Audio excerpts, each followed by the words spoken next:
বিধায়কের উদ্যোগে ডালখোলায় ইফতার মাহফিল অনুষ্ঠিত হলো সোমবার। এদিন ডালখোলার একটি বাণিজ্য ভবনে ইফতার পার্টিতে এলাকার প্রায় 2500 জন মুসলিম ধর্মাবলম্বী মানুষ অংশগ্রহণ করে বলে জানা গিয়েছে।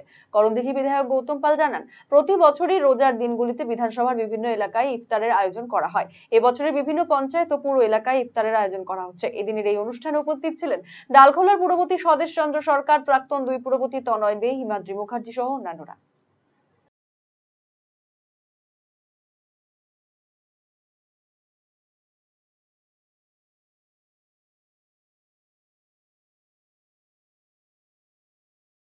খুব সুন্দর।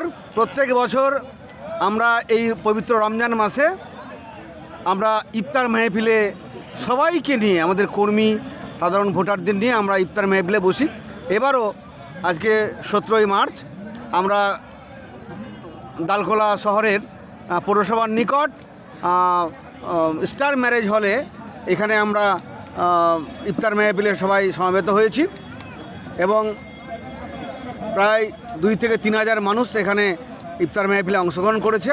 আমি পবিত্র রমজান মাসে সবাইকে সালাম, আদাব, শুভেচ্ছা, অভিনন্দন জানাচ্ছি এবং অগ্রিম ঈদের শুভেচ্ছা, অভিনন্দন জানাচ্ছি। আপনি কি দীর্ঘদিন থেকে পেটের বিভিন্ন সমস্যায় ভুগছেন, গ্যাসের সমস্যায় ভুগছেন? তাহলে আপনার জন্য সুখবর। এখন থেকে প্রতি মাসের নির্দিষ্ট দিনে দিশারি হেলথ কেয়ার রায়গঞ্জ শাখায় নিয়মিত বসছেন হায়দ্রাবাদ থেকে আগত বিশিষ্ট গ্যাস্ট্রোএন্টারোলজিস্ট ডক্টর রবি কিরণ পেরুমাল্লা। ডাক্তার রবি কিরণ পেরুমাল্লাকে দেখাতে আজই যোগাযোগ করুন দিশারি হেলথ কেয়ার উকিলপাড়া রায়গঞ্জ শাখায়। যোগাযোগ করুন 7477785509, 7477785512 এই নম্বরে।